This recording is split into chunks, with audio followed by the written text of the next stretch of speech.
नमस्कार दोस्तों, मैं अनिल कुमार मारवाल, व्याख्याता राजनीति विज्ञान, राजकीय उच्च माध्यमिक विद्यालय जमवारामगढ़ आपका हार्दिक स्वागत करता हूं हमारे YouTube channel GSS Jamwaramgarh teaching Jaipur पे और अनिल मारवाल पर। आज हम अपने जो पिछला वीडियो था उससे जो आगे की पढ़ाई करने जा रहे हैं, राजनीति विज्ञान कक्षा 12 का टॉपिक हम ले रहे हैं राजनीति विज्ञान। इसमें आपका पीछे चल रहा था, हमने पढ़ा था संसद के कार्यों के बारे में। तो पहले विधि निर्माण की प्रक्रिया के बारे में हमने विस्तार से अध्ययन कर लिया था। आज हम इसका जो दूसरा महत्वपूर्ण कार्य है धन विधेयक का, किसका? धन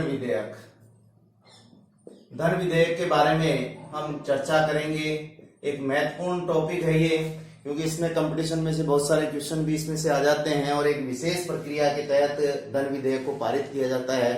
पहले बात तो मैं बता दूं कि जो धन विधेयक है उसमें दो बातें इंपॉर्टेंट हैं। पहली चीज है कि ये लोकसभा में ही रखा जाता है। किसमें रखा जाता है? लोकसभा में ही पेश किया जाता है। लोकसभा में, यानी ये राज्यसभा में पेश नहीं किया जा सकता है। यानी यहां पर लोकसभा को राज्यसभा से धन विधेयक में अधिक शक्ति प्राप्त है। दूसरी चीज इसमें है कि लोकसभा में तो है ही, लेकिन ये केवल सरकारी विधेयक होता है। कौन सा विधेयक होता है? सरकारी विधेयक। यानी धन विधेयक जो होता है वो कौन सा होता है? सरकारी विधेयक होता है, गैर सरकारी विधेयक नहीं होता है। सरकारी विधेयक के बारे में मैं बता चुका हूं कि वह विधेयक जो मंत्री परिषद के सदस्य के द्वारा पेश किया जाता है, सरकारी सदस्य और अन्य सदस्य के द्वारा पेश किया जाता है, वो गैर सरकारी विधेयक होता है। तो यहाँ पर ये दो बातें यहाँ पे महत्वपूर्ण है। लोकसभा में पेश किया जाता है और सरकारी विधेयक होता है। यानी यहाँ नकारात्मक चीज है कि ये गैर सरकारी नहीं हो सकता है, राज्यसभा में पेश नहीं किया जा सकता है। और ये लोकसभा में जो पेश किया जाएगा वो राष्ट्रपति की तो सिफारिश के द्वारा। किसकी सिफारिश के द्वारा? राष्ट्रपति की सिफारिश होगी, राष्ट्रपति की। और अनुमति कौन प्रदान करेगा इसको? अनुमति प्रदान करेगा लोकसभा अध्यक्ष। कौन प्रदान करता है इसकी अनुमति? लोकसभा अध्यक्ष। इस विधेयक को लोकसभा में पेश करने की अनुमति लोकसभा अध्यक्ष देता है, सिफारिश राष्ट्रपति की होती है। तो यहाँ पे धन विधेयक से संबंधित लोकसभा में सरकारी विधेयक होता है, राष्ट्रपति की सिफारिश और अनुमति लोकसभा अध्यक्ष ही देता है। इनमें अनुच्छेद 109 में जो धन विधेयक है, धन विधेयक की प्रक्रिया के बारे में जो है वो आपके विशेष रूप से वर्णन किया गया है। तो अनुच्छेद 110 में इसको परिभाषित किया गया है कि धन विधेयक क्या है, इसकी परिभाषा क्या है। तो वो अनुच्छेद 110 में परिभाषित किया गया है। प्रश्न ये उठता है कि धन विधेयक है या नहीं है। कोई भी विधेयक धन विधेयक है या नहीं है, इसका निर्णय कौन करेगा? इसका निर्णय करेगा लोकसभा अध्यक्ष। कि कोई भी विधेयक पेश किया जाता है तो वो धन विधेयक है या नहीं है, इसका जो निर्णय करेगा वो लोकसभा अध्यक्ष करेगा। तो यहाँ पे प्रश्न आगे सारे चीज समझ में आ गई होगी। धन विधेयक जो की प्रक्रिया है वो अनुच्छेद 109 में, इसको 110 में परिभाषित किया गया है। और जो धन विधेयक है उसको केवल लोकसभा में पेश किया जा सकता है और वो राष्ट्रपति की सिफारिश से, और इसकी अनुमति लोकसभा अध्यक्ष देगा। और ये सरकारी विधेयक होता है, गैर सरकारी विधेयक नहीं होता है। प्रश्न आता है, जब इसको केवल लोकसभा में पेश किया जाता है तो राज्यसभा में क्या होगा? राज्यसभा में क्या होगा कि जब लोकसभा में इसको पारित कर दिया जाता है, किसमें? लोकसभा में पारित करने पर। किसको? धन विधेयक को। जब इसको पारित कर दिया जाता है तो फिर राज्यसभा में भेजा जाता है। किसमें भेजा जाता है? राज्यसभा में भेजा जाता है। किसको? धन विधेयक को। और राज्यसभा के लिए इसमें समय सीमा है 14 दिन के लिए। यानी वो 14 दिन में या तो इसको पारित कर दे या इसको 14 दिन के अंदर अंदर इसको लोकसभा को लौटाना होता है। अगर वो 14 दिन में इसके ऊपर कोई निर्णय नहीं करती है और इसको नहीं लौटाती है तो ये स्वयं पारित समझा जाता है और उसके पश्चात इसमें राष्ट्रपति के हस्ताक्षर हो जाते हैं। तो ये धन विधेयक के बारे में अपने बात होगी कि धन विधेयक क्या है, किस प्रकार से किसको ज्यादा शक्ति है। तो लोग राज्यसभा को क्या है कि इसको 14 दिन के अंदर अंदर क्या किया जाता है, इसको जो है पारित करना होता है। आवश्यक सुझाव दे सकती है, इसमें कोई संशोधन नहीं कर सकती कौन, राज्यसभा। और इसमें अंतिम और महत्वपूर्ण बात यह है कि इसमें जो है 14 दिन के अंदर ही लोकसभा को लौटाना होता है। अगर राज्यसभा पारित भी नहीं करती है तो भी ये स्वयं पारित माना जाता है और लोकसभा पारित हो जाती है, राष्ट्रपति का हस्ताक्षर हो जाता है। तो ये बात थी धन विधेयक की। आगे पढ़ते हैं। नंबर 3 जो वर्ग है वो आता है संविधान में संशोधन। कौन सा? संविधान में संशोधन। संशोधन का मतलब है कि जब मूल संविधान का निर्माण होता है उसके पश्चात देश की सामाजिक, राजनीतिक, आर्थिक परिस्थितियों में परिवर्तन आता जाता है और इन परिवर्तित परिस्थितियों के अनुसार संविधान में जो मूल प्रावधान किए गए हैं वो प्रासंगिक नहीं रह पाते हैं कई बार, तो उनमें बदलाव आवश्यक है। इसलिए प्रत्येक संविधान में जो है संविधान संशोधन किया जाता है। किसके अनुसार? समय, देश काल और परिस्थिति के अनुसार। ये परिस्थितियां राजनीतिक, आर्थिक, सामाजिक और भौगोलिक परिस्थितियां भी हो सकती हैं, जिसके अनुसार जो देश को क्या किया, देश के संविधान में क्या किया जाता है, परिवर्तन किया जाता है। और परिवर्तन यानी संशोधन किए जाते हैं, उसके अनुच्छेदों में किए जाते हैं, उसके भाग में, अनुसूचियों में जो परिवर्तन किए जाते हैं उसे संविधान में संशोधन कहते हैं। संविधान 2 प्रकार के होते हैं, जैसे कि आपने पहले ही पढ़ चुके हैं कि संविधान के जो प्रकार हैं वो एक तरह से 2 प्रकार के हैं। एक तो लिखित हो सकता है, मौखिक हो सकता है। ये तो लिखने और मौखिक के बाद में जब संशोधन के रूप में बात करते हैं तो संविधान हो सकता है एक तो कठोर संविधान और दूसरा हो सकता है लचीला संविधान। कठोर संविधान की जब बात करते हैं तो कठोर संविधान का उदाहरण अपने सामने आता है अमेरिका। कौन सा? अमेरिका का। और लचीले संविधान आता है ब्रिटेन का, जिसमें आसानी से संविधान संशोधन कर दिया जाता है। और जो कठोर संविधान है वहां पर उसको कठोरता से लागू किया जाता है। संशोधन की जो प्रक्रिया होती है वो बहुत जटिल प्रक्रिया से गुजरना होता है।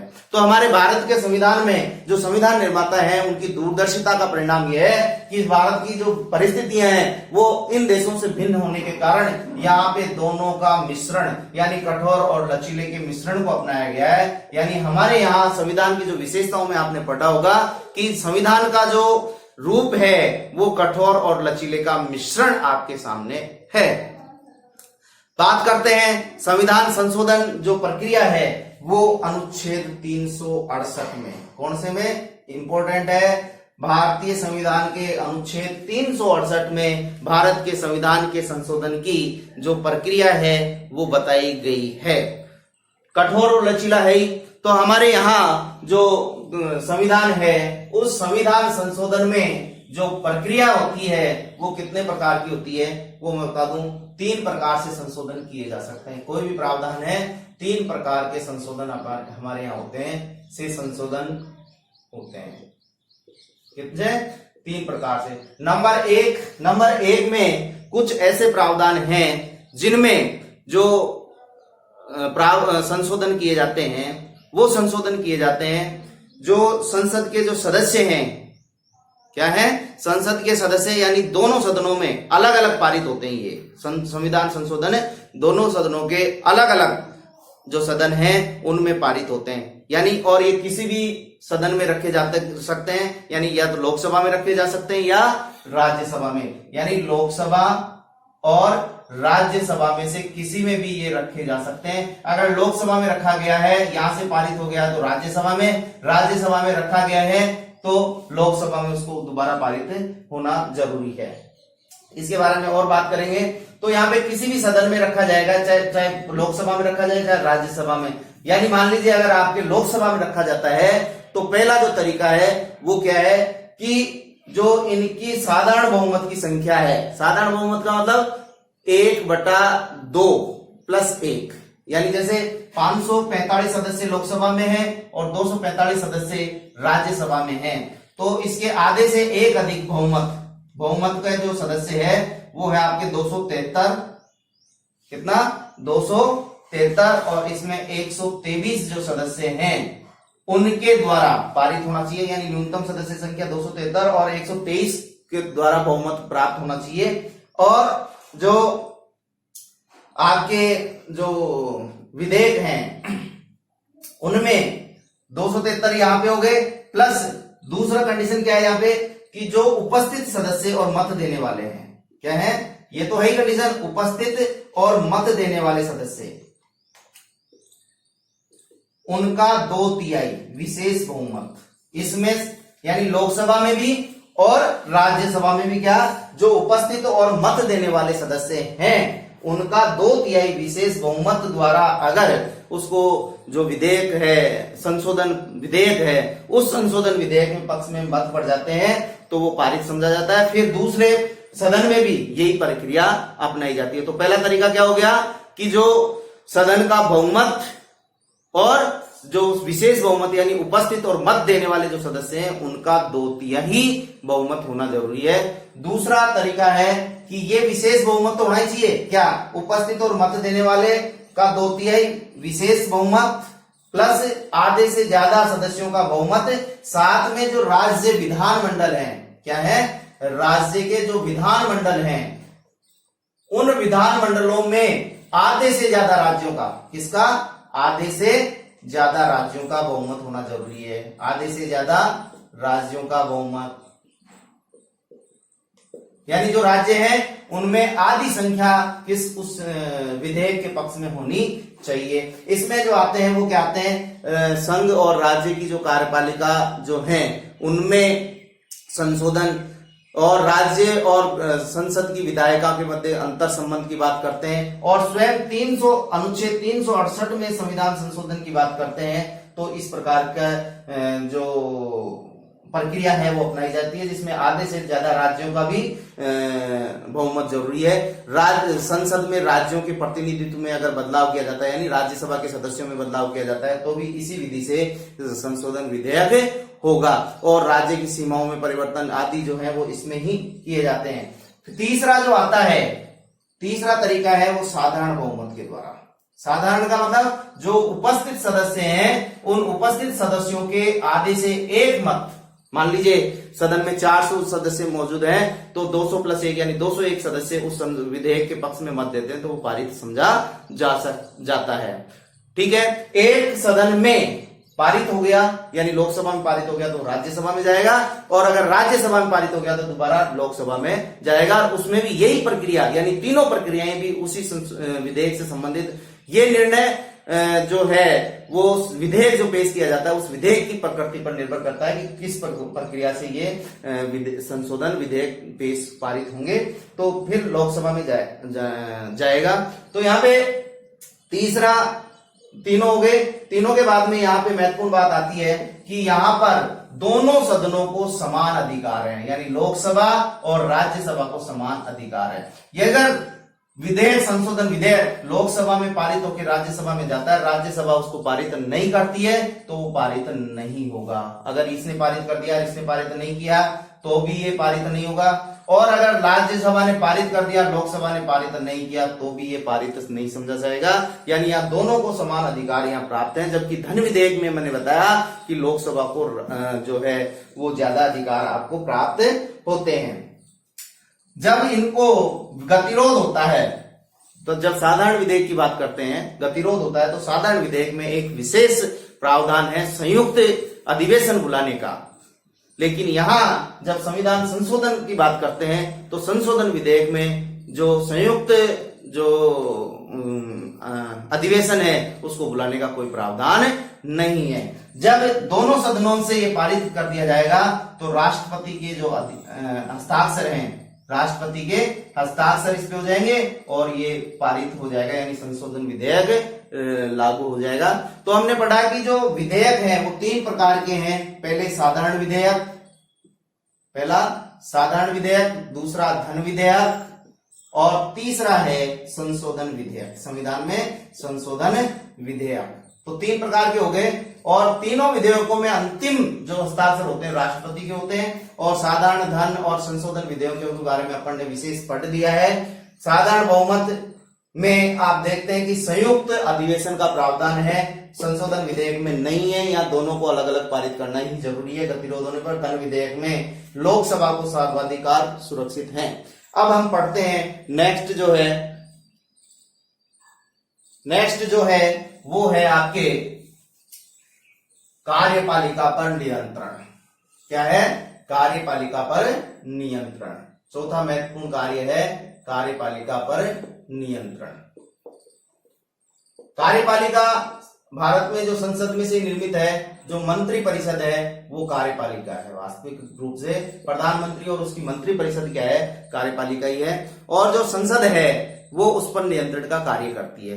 नियंत्रण के साधन क्या क्या है? प्रश्नकाल है, प्रश्नकाल, काम रोको प्रस्ताव, ध्यानाकर्षण प्रस्ताव। ये जो प्रस्ताव हैं वो आपके कौन से प्रस्ताव हैं? कार्यपालिका पर नियंत्रण। कार्यपालिका जो है वो वैसे तो देखिए मैं आपको बता दूं कि जो कार्यपालिका है वो सामूहिक रूप से एक तरह से जनता के मताधिकार से निर्मित होती है और जनता के प्रति उत्तरदायी होती है। और जनता जो है प्रतिनिधियों को चुनकर भेजती है लोकसभा में। किसमें? लोकसभा में। और लोकसभा के प्रति ही कार्यपालिका का जो है वो सामूहिक रूप से उत्तरदायी होती है। क्या होती है? सदन में कोई भी विशेष प्रकार का जो भी बहस होती है, विभिन्न देश के जो मुद्दे हैं, आर्थिक, सामाजिक और राजनीतिक परिस्थितियों के अनुसार जो भी मुद्दे हैं, उन मुद्दों पर जो बहस होती है, चर्चा होती है, वो आपके कहाँ होती है? सदन में होती है। और कार्यपालिका जो है वो सामान्य रूप से लोकसभा के प्रति उत्तरदायी होती है। किसके प्रति उत्तरदायी होती है? लोकसभा के प्रति उत्तरदायी होती है। तो जो सदन पर कार्यपालिका नियंत्रण के साधन है शून्यकाल, प्रश्नकाल, काम रोको प्रस्ताव, ध्यानाकर्षण प्रभाव। और लोकसभा को यहाँ पर जो है वो ज्यादा शक्ति प्राप्त है और देश के विभिन्न मुद्दे हैं उन पर भी विचार विमर्श संसद में ही किया जाता है। और अगर अपने पास जो है कार्यपालिका नियंत्रण के साधन है, दो प्रकार के प्रस्ताव और रखे जाते हैं सरकार को चलाने के लिए। एक तो विश्वास प्रस्ताव और एक होता है अविश्वास प्रस्ताव। क्या है? अविश्वास प्रस्ताव। अविश्वास का प्रस्ताव जब भी कभी भी विपक्ष को लगे कि सरकार अल्पमत में है, यानी उसके पास बहुमत नहीं है, तो ये विश्वास प्रस्ताव जो है वो सरकार के द्वारा ही लाया जाता है। किसके द्वारा? सरकार या कहें मंत्री परिषद के द्वारा ही लाया जाता है। और अगर इसमें विश्वास के मत पड़ जाते हैं तो सरकार बच जाती है, और अगर विपरीत हो जाते हैं तो सरकार जो है वो गिर जाती है। और अगर अविश्वास प्रस्ताव है, विपक्ष को लगे कि सरकार जो है वो अल्पमत में है, तो अविश्वास प्रस्ताव जो है वो विपक्ष के द्वारा लाया जाता है। किसके द्वारा लाया जाता है? और विपक्ष के में अगर अविश्वास प्रस्ताव पास हो जाता है या विश्वास प्रस्ताव गिर जाता है, तो दोनों स्थितियों में सरकार क्या हो जाती है? गिर जाती है। सरकार क्या हो जाती है? गिर जाती है। और मंत्री परिषद को सामूहिक रूप से क्या करना पड़ता है? इस्तीफा देना पड़ता है। अन्य कार्यों में अपन बात करते हैं। अन्य कार्यों में पहला है राष्ट्रपति का चुनाव। राष्ट्रपति का